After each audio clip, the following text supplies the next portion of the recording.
Everybody. I want to do a new series about the current struggle in Gaza and in Israel and with Lebanon now, Syria.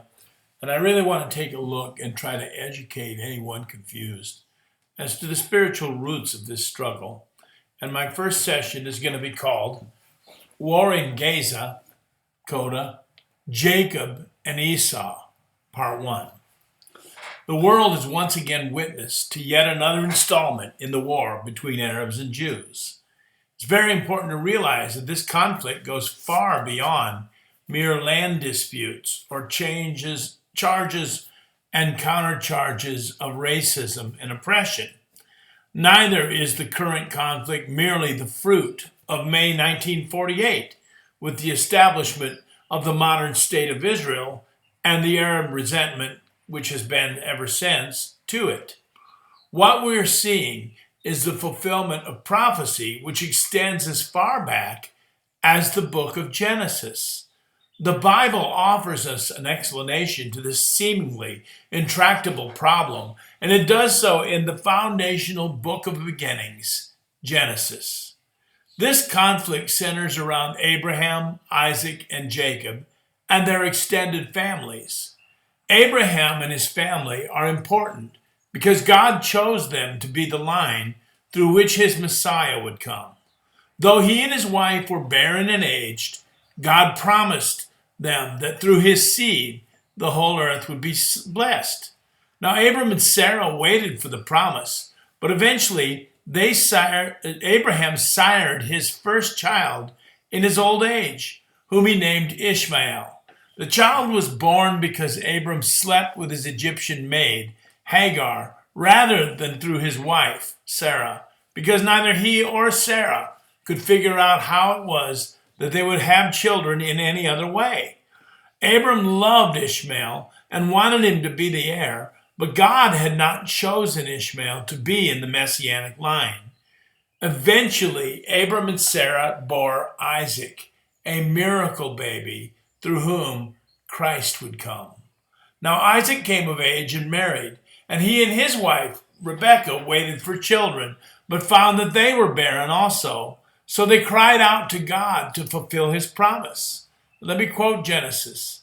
And Isaac entreated the Lord for his wife, because she was barren, and the Lord was entreated of him, and Rebekah his wife conceived, and the children struggled together within her, and she said, "If it be so, why am I thus?" And she went to inquire of the Lord. Genesis 25:21-22. Now when she had trouble with her pregnancy, she inquired of the Lord, and she received this prophecy concerning the twins that she was bearing. The Lord said unto her, "Two nations are in thy womb, two manner of people shall be separated from thy bowels.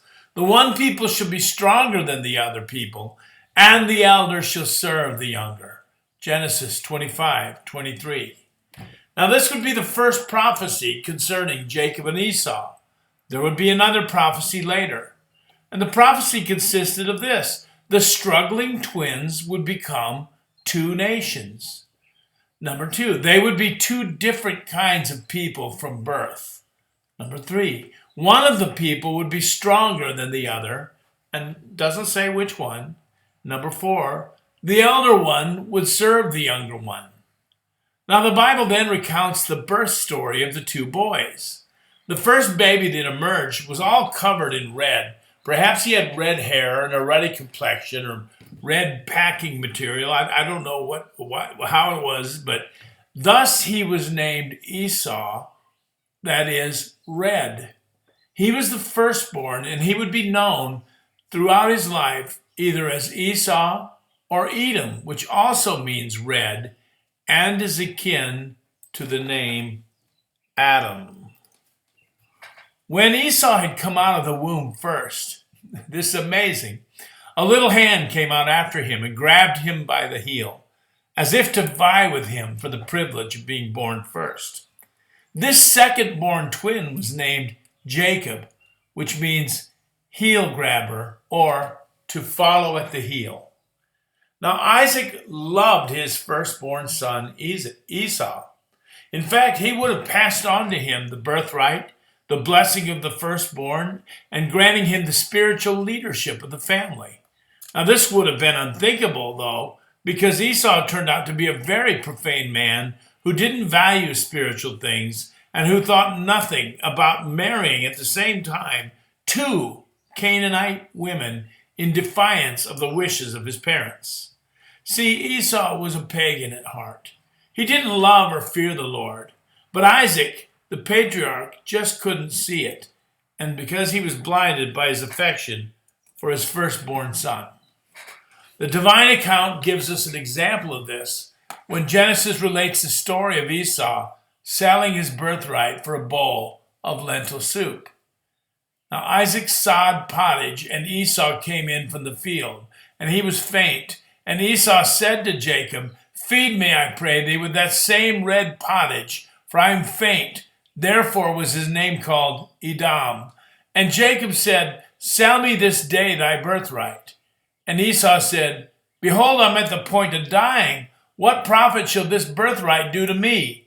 And Jacob said, "Swear to me this day." And he swore unto him, and he sold his birthright unto Jacob. Then Jacob gave Esau bread and pottage of lentils, and he did eat and drink, and rose up and went his way. Thus Esau despised his birthright. Genesis 25:25-30. The text literally says, "And red said to Jacob, 'Give me some of that red stuff.'" You see, the flesh answers to flesh. When the time came that Isaac literally was preparing to pass on the Abrahamic blessing to his firstborn son, Rebekah sprang into action, having received the prophecy as to the future of the two twins. She was not going to allow Jacob to be denied the blessing that he was prophesied to receive. Now, Jacob did receive the full Abrahamic blessing from his father Isaac, who actually thought he was blessing Esau. And Jacob slipped out of the tent just in time to avoid Esau, who thought he was preparing to go in and receive the blessing of Abraham, being the eldest. Isaac now realized that he'd been tricked into blessing Jacob with the Abrahamic blessing, and Esau realized to his horror that he had lost out on the blessing. Ironically, the book of Hebrews tells us that Isaac blessed his sons by faith. How could that be? Hebrews 11:20. By faith, Isaac blessed Jacob and Esau in regard to their future. Well, Isaac's faith would come into play after realizing the deception, but acknowledging that it was totally of God and that he had blessed Jacob over Esau. God's choice had prevailed over his own parental indulgence. Let me quote Genesis 27:33. Isaac trembled very exceedingly and said, "Who? Where is he that took venison and brought it to me? And I have eaten of all before you came, and I have blessed him. Yea, and he shall be blessed." Genesis 27:33. That's what he told Esau when Esau was shocked.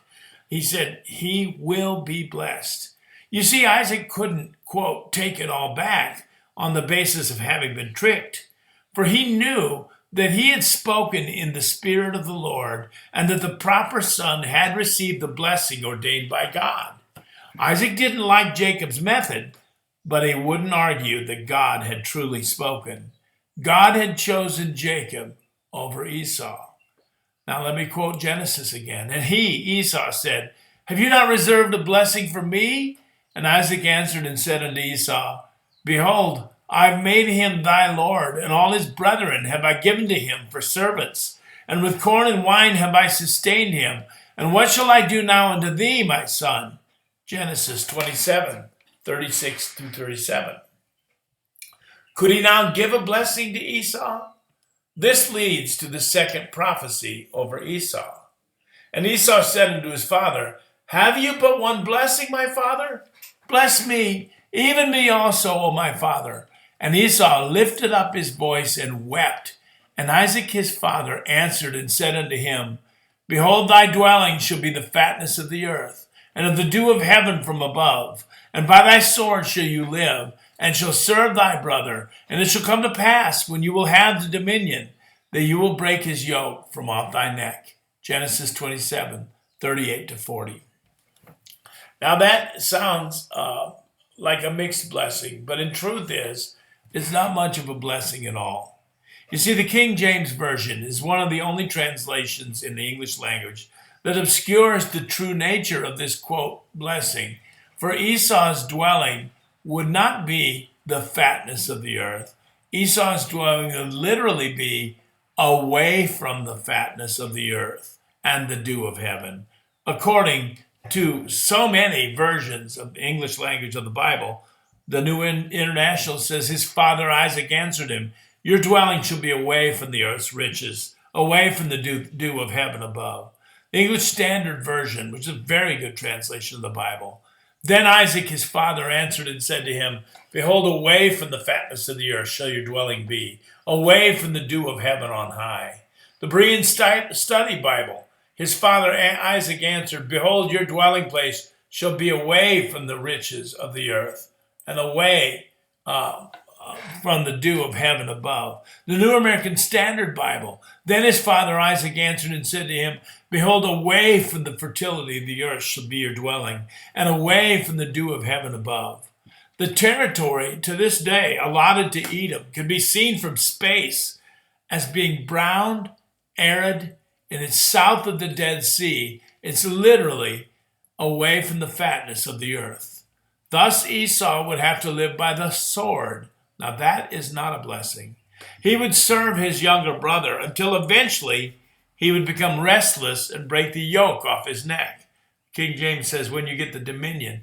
But the rest of the translations almost universally all say, you will live by the sword and you will serve your brother.